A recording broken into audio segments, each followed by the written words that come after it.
ನರಸಾಪುರ ಸಹಕಾರ ಸೊಸೈಟಿ ಯಾವ ಕಡೆ ಹೋಗ್ತಾ ಇದೆ?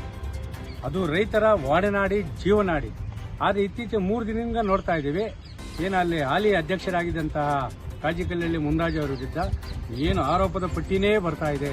ಬ್ಯಾಂಕಿನಲ್ಲಿ ಸಂಪೂರ್ಣವಾಗಿ ಹಣವನ್ನು ದುರುಪಯೋಗ ಮಾಡಿಸ್ಕೊಂಡಿದ್ದಾರೆ, ನಕಲಿ ಸ್ತ್ರೀಶಕ್ತಿ ಸಂಘಗಳನ್ನು ಸೃಷ್ಟಿ ಮಾಡಿದ್ದಾರೆ, ಕೋಟ್ಯಾಂತರ ರೂಪಾಯಿ ಅವ್ಯವಹಾರ ಆಗಿದೆ ಅಂತೇಳಿ ಒಂದು ಬಣ ಆರೋಪ ಮಾಡಿದ್ರೆ, ಇವತ್ತು ಅವ್ರು ಹೇಳ್ತಾರೆ ಇಲ್ಲೇನೂ ಆಗಿಲ್ಲ. 40 ಹಳ್ಳಿಯಲ್ಲಿ ರೈತರು, ಷೇರುದಾರರು ಪ್ರಾಮಾಣಿಕವಾಗಿ ನನ್ನ ಬಗ್ಗೆ, ನನಗೆ ಈ ಬಾರಿನೂ ಮತ ಚಲಾಯಿಸಬೇಕಂತೇಳಿ ನನ್ನ ಬಗ್ಗೆ ಇದು ಮಾಡಿದ್ರೆ ಅಪಪ್ರಚಾರ ಮಾಡ್ತಾ ಇದ್ದಾರೆ ಅಂತೇಳಿ ಒಂದು ಕಡೆ ಆರೋಪ ಮಾಡ್ತಾ ಇದ್ದಾರೆ. ಅಲ್ಲ, ಒಟ್ಟಾರೆಯಾಗಿ ನಾವು ಹೇಳ್ತಾ ಇರೋದು ಇದು ಯಾರಪ್ಪನ ಸತ್ತು ಅಲ್ಲ. ಈ ಸಹಕಾರ ಸೊಸೈಟಿ ಅನ್ನೋದು ರೈತರ, ಕೂಲಿ ಕಾರ್ಮಿಕರ, ಮಹಿಳೆಯರಿಗೆ ಸ್ವಾಭಿಮಾನದ ಕೊಟ್ಟಿರುವಂತಹ ಈ ಒಂದು ಸೊಸೈಟಿಯ ಈ ಅವ್ಯವಹಾರ ನಡೆದಿದೆಯಾ ಇಲ್ಲ. ಇನ್ನು ಕೋಲಾರ ಜಿಲ್ಲೆಯಲ್ಲಿ AR DR ಇದಾರೋ ಇಲ್ಲ ಅಂತೂ ಗೊತ್ತಾಗ್ತಾ ಇಲ್ಲ. ಅದೇನು ಇದಾರೋ ಇಲ್ಲ ಕಳೆದೋಗ್ಬಿಟ್ಟಿದಾರೋ ಅಂತೂ ಗೊತ್ತಾಗ್ತಾ ಇಲ್ಲ. ಯಾವುದೇ ರೀತಿಯ ತನಿಖೆ ಮಾಡ್ತಾ ಇಲ್ಲ. ಅವರು ತನಿಖೆ ಮಾಡೋಕೆ ರಾಜಕೀಯ ಒತ್ತಡ ಅಂತ ಇಲ್ಲ, ಸ್ಥಳೀಯ ಶಾಸಕರ ಒತ್ತಡ ಇದೆಯೋ, ಉಸ್ತುವಾರಿ ಸಚಿವರು ಒತ್ತಡ ಇದೆಯೋ, ನಮಗಂತೂ ಕಾಣೆ. ನಾವು ಕೇಳ್ತಾರೆ ಇಷ್ಟೇ.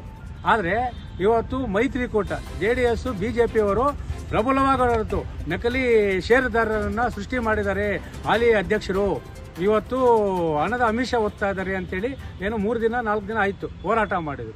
ಅದಕ್ಕೆ ಪ್ರತ್ಯುತ್ತರ ಇವತ್ತು ಅವರು ರೀತಿಯ ಭ್ರಷ್ಟಾಚಾರ ನಡೀಬಾರದು.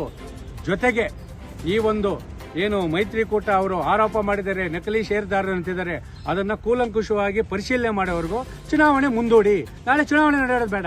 ಅದು ಬಿಟ್ಬಿಟ್ಟು ಚುನಾವಣೆ ಷೇರುದಾರರಿಗೆ 5,000 10,000 ಕೊಟ್ಟು ಅಮಿಷ ಒದ್ದಿ ನಿಮ್ಗೆ ಹಂಗೆ ಮಾಡ್ತೀನಿ ಹಿಂಗೆ ಮಾಡ್ತೀನಿ ಇದು ಮಾಡ್ತಾರೆ ಅಂದರೆ ಅದು ನರಸಾಪುರ ಸೊಸೈಟಿಯಲ್ಲಿ ಏನು ಅವ್ಯವಹಾರ ನಡೆದಿಲ್ಲ ಅಂತ ಹೇಳಿದ್ರೆ ನೀವು ಪ್ರವಾಸನೂ ಕರ್ಕೊಂಡು ಹೋಗ್ತಾ ಇಲ್ಲ, ನೀವು ಪ್ರೆಸ್ ಮೀಟು ಮಾಡ್ತಾ ಇಲ್ಲ, ಪ್ರಾಮಾಣಿಕವಾಗಿ ಕೆಲಸ ಮಾಡ್ತಾ ಇದ್ರಿ. ಇವತ್ತು ND ಕೂಟಗೂ ಹೇಳೋದಷ್ಟೇ, ಇವಾಗ ಸ್ಪರ್ಧೆ ಮಾಡಿದಾರೆ ಎಲ್ರಿಗೂ ಹೇಳಿದೆ, ನಾಳೆ ಚುನಾವಣೆ ಏನಾದರೂ ಪಾರದರ್ಶಕವಾಗಿ ನಡೀದೇ ಇದ್ರೆ ರೈತ ಸಂಘದಿಂದ ಕಾನೂನನ್ನು ಕೈಗೆತ್ತಿಕೊಂಡು ಖಂಡಿತವಾಗ್ಲೂ ಹೇಳ್ತೀನಿ, ಸೊಸೈಟಿ ಮುಂದೆ ಈ ಒಂದು ಭ್ರಷ್ಟಾಚಾರ ನಡೆದಿದೆಯೋ ಅದು ತನಿಖೆ ಆಗೋವರೆಗೂ ಬಾರ್ಕೋಲ್ ಚಳುವಳಿ ಮಾಡುವ ಎಚ್ಚರಿಕೆಯನ್ನು ನಾನು ನೀಡ್ತೀನಿ. ಸರ್, ಅಕ್ರಮ ಆಸ್ತಿ ಗಳಿಕೆ ಅಲ್ಲ, ನಾವು ಅದನ್ನೇ ಹೇಳ್ತಾ ಇದ್ದೀವಿ. ನರಸಾಪುರ ಸೊಸೈಟಿಯಲ್ಲಿ ಪ್ರಾಮಾಣಿಕವಾಗಿ ಅಲ್ಲಿ ಅಧ್ಯಕ್ಷರಿರ್ಬೋದು, ಸದಸ್ಯರಿರ್ಬೋದು, ನಾವ್ಯಾವುದು ಭ್ರಷ್ಟಾಚಾರ ಮಾಡಿಲ್ಲ. ನಾವು ಪ್ರಾಮಾಣಿಕವಾಗಿದ್ದೀವಿ. ನಮ್ಮ ತಾತ ಹಾಕಿದ ಜಮೀನಿನಲ್ಲೇ ಕೃಷಿ ಮಾಡಿಕೊಂಡು ನಾವು ಬದುಕ್ತಾ ಇದ್ದೀವಿ. ಯಾರಿಗೂ 10 ಪೈಸಾ ಕೊಟ್ಟಿಲ್ಲ ಅಂತ ಹೇಳಿದ್ರೆ, ಯಾರು ಆರೋಪ ಮಾಡಿದರೆ ಆರೋಪರ ಮೇಲೆ ಮಾನವ ಮೊಕದ್ದಮೆ ಕೇಸ್ ಹಾಕಿ, ಅವ್ರ ಮೇಲೆ ಕೇಸ್ ಕೊಡಿ, ಚುನಾವಣೆ ಮುಂದೂಡಿ. ನೀವು ನಾನು ಪ್ರಾಮಾಣಿಕ ಅಂತ ಹೇಳ್ಬಿಟ್ಟು ಸಾಬೀತು ಮಾಡ್ಕೊಂಡೆ ಚುನಾವಣೆ ಬರ್ರಿ.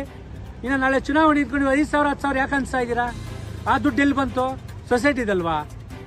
ಬ್ಯಾಂಕಲ್ಲಿ ಏನು ನಡೆದಿದೆ, ಸೊಸೈಟಿಗಳಲ್ಲಿ ಏನು ನಡೆದಿದೆ, ಎಷ್ಟು ನಕಲಿ ಸ್ತ್ರೀಶಕ್ತಿ ಸಂಘಗಳಿದೆ, ಎಷ್ಟು ನಕಲಿ ಫೇಕ್ ಅಕೌಂಟ್ಗಳಿದೆ ಅಂತೇಳಿ ಎಲ್ರಿಗೂ ಗೊತ್ತಿರೋ ವಿಚಾರನೆ. ಆದರೆ ಕಾಣದ ಕೈಗಳು ಈ ಒಂದು ಸೊಸೈಟಿಗಳನ್ನು DCC ಬ್ಯಾಂಕ್ನ ಮುಚ್ಚುತ್ತಾ ಇದ್ದಾರೆ. ಅಷ್ಟು ಬಿಟ್ಟು ಇನ್ನೇನು ಆಗ್ತಾ ಇಲ್ಲ. ಬ್ಯಾಂಕ್ ಉಳಿಬೇಕಾದ್ರೆ ಪ್ರಾಮಾಣಿಕರಿರುವಾಗ ರೈತರು, ಸಾಲ ವಂಚಿತ ರೈತರು ಇವತ್ತು ಬೀದಿಗೆ ಬಿಡಬೇಕು. ನಾಳೆ ಚುನಾವಣೆಯಲ್ಲಿ ಬುದ್ಧಿ ಕಲಿಸಬೇಕು.